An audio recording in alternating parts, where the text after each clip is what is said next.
Well, good evening, everybody, and we welcome you ringside. Joe Tessitore alongside Teddy Atlas, and we're just about ready for action. Texas.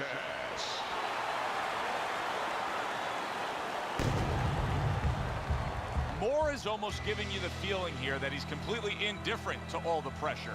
I mean, this is a guy that's been there, done that, and he couldn't care less about the pressures that are in front of him.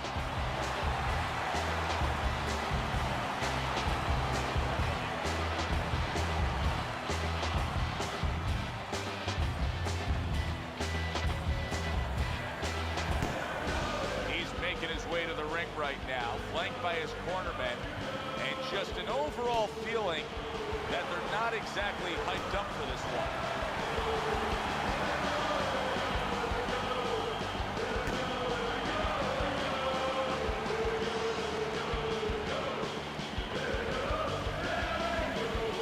Introducing first, in the blue corner, with a record of 22 wins, 6 knockouts, and 1 loss.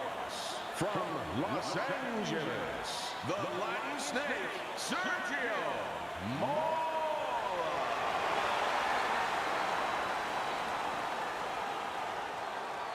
And his opponent across the ring, with a record of 35 wins, 19 knockouts, and 6 losses. Fighting out of Providence, Peter, the Pride of Providence, Manfredo Jr.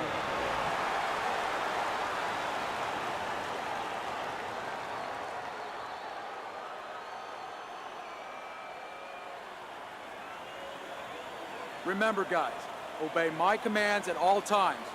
Let's have a good, clean fight. Touch him up. Scheduled to go the full 10 if we get that far. Round 1 underway.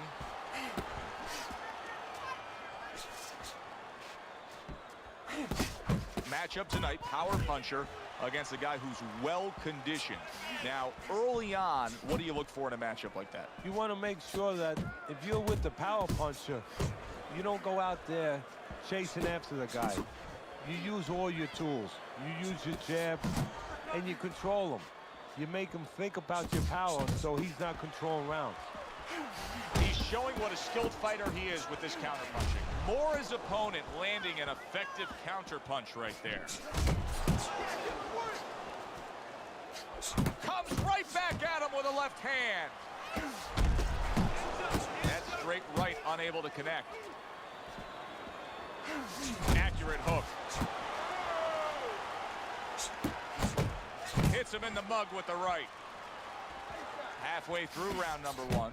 Hooks to the head.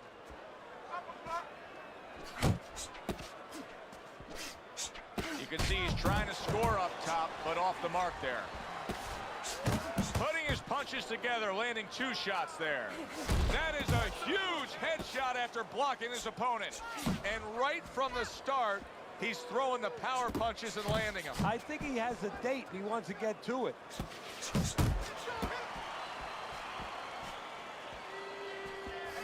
Defense easily turns into offense. Blocks a blow, sends an uppercut. Will you look at this? Look at this pace that these two are fighting at so early in the fight. Teddy, each man must have been determined to think they can get the other one out of here early. Yeah, I want to see who blinks first, though. That's what's interesting to me. Who changes? They can't both keep this up. See him trying to cut down that tree with a well-placed right hand. Breathe. You need to see the combination. Here we go. Round 2 is underway.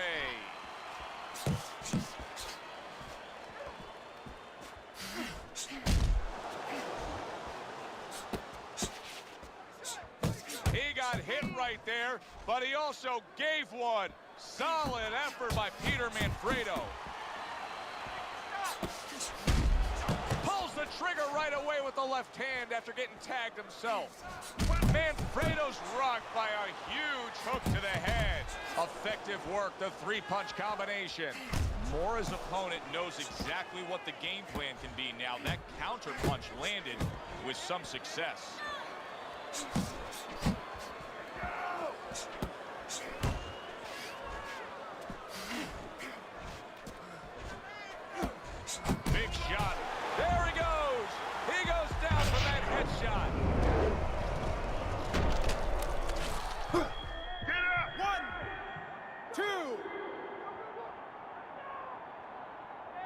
So he is able to get up to his feet after that knockdown.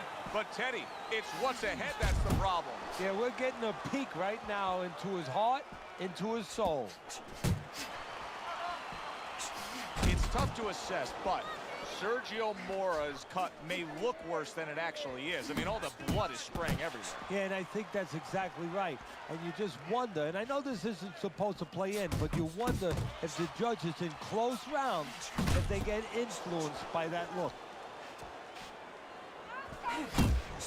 Sergio Mora is proving to be elusive. Oh, that's good stuff. Firing right back with one of his own. Good work by Sergio Mora.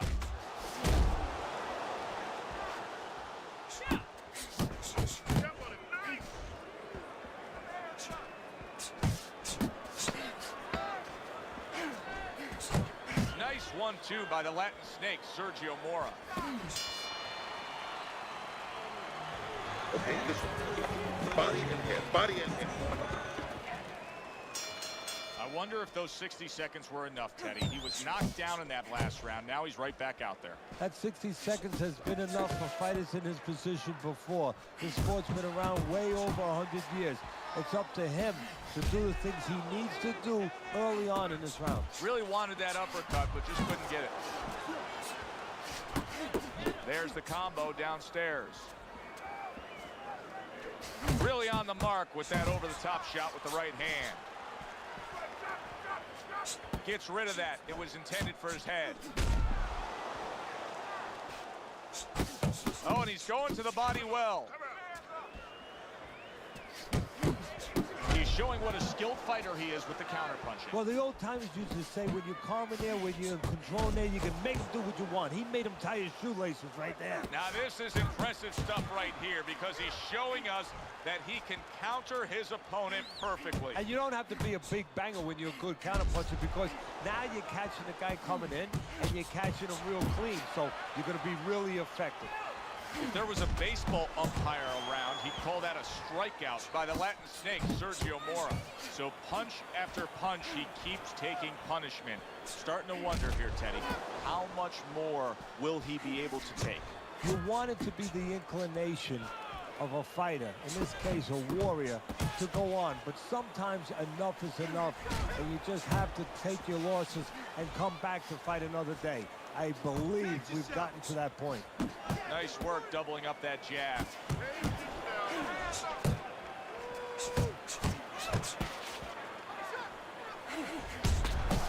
A flush hook scores well for him. Back to the body. You see he comes over the we knew the cut was bad.